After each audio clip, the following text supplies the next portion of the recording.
નમસ્કાર દર્શક મિત્રો, નમો સરસ્વતી યોજના ગુજરાત એટલે કે ગુજરાતના વિદ્યાર્થીઓને મળશે ₹25,000 સુધીની સહાય। તો આ વિડીયો દ્વારા આપણે જોઈશું કે કઈ રીતની સહાય મળવાપાત્ર છે।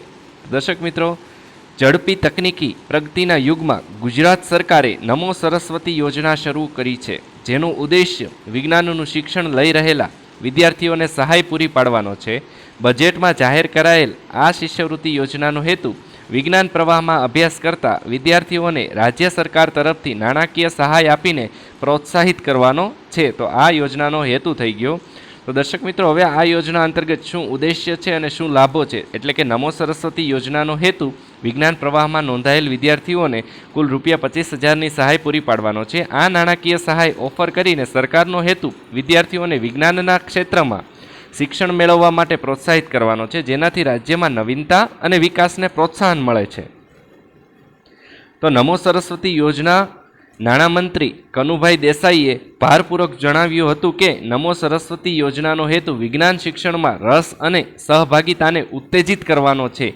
નાણાકીય વર્ષ 2024-25 માટે ₹400 કરોડના બજેટ ફાળવેલ સાથે આ યોજના વિજ્ઞાન પ્રવાહમાં અભ્યાસ કરી રહેલા વિદ્યાર્થીઓને નાણાકીય સહાય આપવાનો પ્રયાસ કરે છે।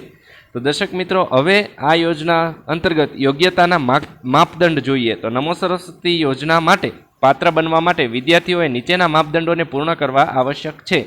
તો તેમાં સૌથી પહેલું આવે છે કે ધોરણ 10 પૂર્ણ કર્યું હોય અને ત્યારબાદ વિજ્ઞાન પ્રવાહમાં પ્રવેશ મેળવ્યો હોય તેવા જ વિદ્યાર્થીઓને આ યોજનાનો લાભ મળવાપાત્ર છે। ત્યારબાદ જોઈએ તો કે ગુજરાતનો રહેવાસી હોવો જોઈએ। ત્યાર પછી તો કે યોજના સત્તાવાળાઓ દ્વારા નિર્દેશિત કોઈપણ વધારાના માપદંડોને પૂર્ણ કરવા આવશ્યક છે, એટલે કે આ માપદંડ થઈ ગયા આ યોજનાને લાગુ કરવા માટે।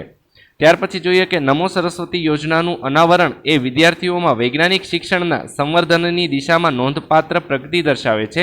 નાણામંત્રી કનુભાઈ દેસાઈએ સંસદમાં બજેટની રજૂઆત દરમિયાન આ પરિવર્તનકારી યોજનાની જાહેરાત કરી હતી। વિજ્ઞાન પ્રવાહમાં અભ્યાસ કરી રહેલા વિદ્યાર્થીઓને નાણાકીય સહાય પૂરી પાડવા માટે રચાયેલા નમો સરસ્વતી યોજના ગુજરાતના યુવાનોમાં જિજ્ઞાસા અને નવીનતાની જ્યોત પ્રજ્વલિત કરવાનું વચન આપે છે। તો હવે આ યોજનાની મુખ્ય વિશેષતા શું છે તે આપણે જોઈ લઈએ। તો યોજનાનું નામ સરસ્વતી યોજના છે। જાહેરાત કોણે કરી તો કે નાણામંત્રી કનુભાઈ દેસાઈ દ્વારા જાહેરાત થઈ છે। તો કે આ યોજનાની પ્રારંભ તારીખ કઈ છે તો કે ફેબ્રુઆરી 2, 2024। તો કે કયા રાજ્યમાં લાગુ કરવામાં આવી છે તો કે ગુજરાત રાજ્યમાં। લાભાર્થીઓ માટે તો કે વિજ્ઞાન પ્રવાહમાં નોંધાયેલા વિદ્યાર્થીઓ માટે।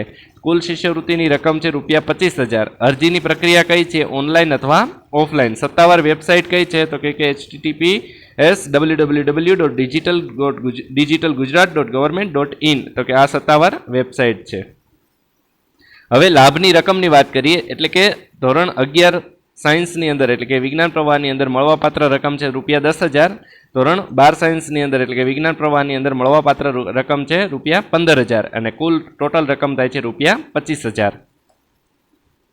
ત્યાર પછી તો કે આ યોજનાની અંદર લાગુ પડતા જરૂરી દસ્તાવેજોની અંદર વાત કરીએ તો આપણે સૌપ્રથમ આવે છે આધાર કાર્ડ, ત્યાર પછી આવે છે શાળાનું આઈડી, ત્યાર પછી આવે છે શાળા ફી પ્રમાણપત્ર, ત્યાર પછી આવે છે વાર્ષિક આવકનું પ્રમાણપત્ર, ત્યાર પછી આવે છે મોબાઈલ નંબર, ત્યાર પછી આવે છે બેંક ખાતાની વિગત અને ત્યાર પછી આવે છે કલરફુલ પાસપોર્ટ સાઇઝનો ફોટો। તો કે આટલા ડોક્યુમેન્ટ આ યોજના અંતર્ગત જોતવા માટેના પુરાવા છે।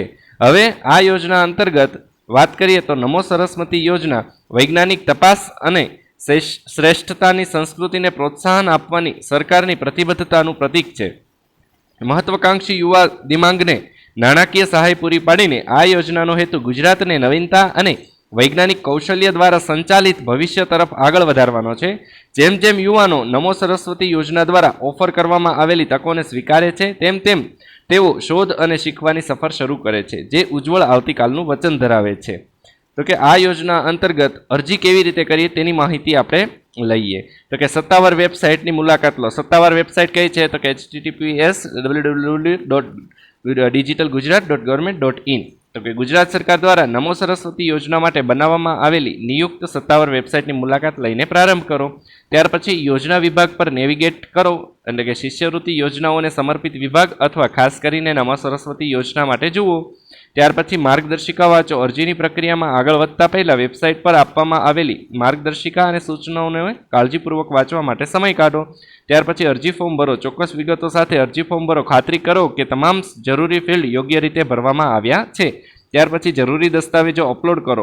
એટલે કે વેબસાઇટ ઉપર દર્શાવેલ સ્પષ્ટીકરણ મુજબ કોઈપણ જરૂરી દસ્તાવેજ જેમ કે વિજ્ઞાન પ્રવાહમાં નોંધણીઓના પુરાવા અને રહેઠાણના પુરાવા સ્કેન કરી અને વ્યવસ્થિત અપલોડ કરવાના રહેશે. ત્યાર પછી સમીક્ષા માહિતી એટલે કે અરજી ફોર્મમાં આવેલ તમામ માહિતી તેની ચોકસાઈ અને સંપૂર્ણતાની ખાતરી કરવા માટે 2 વાર તપાસો.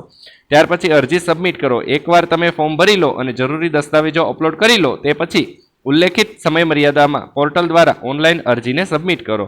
તો કે આ રીતે આપણે નમો સરસ્વતી યોજના અંતર્ગત સત્તાવાર રીતે આપણે એપ્લાય કરી શકતા હોઈએ છીએ. તો દર્શક મિત્રો, આપને અમારો આ વિડીયો પસંદ આવે તો મારી આ ચેનલને લાઇક, સબસ્ક્રાઇબ અને શેર કરવા વિનંતી. ધન્યવાદ. આભાર.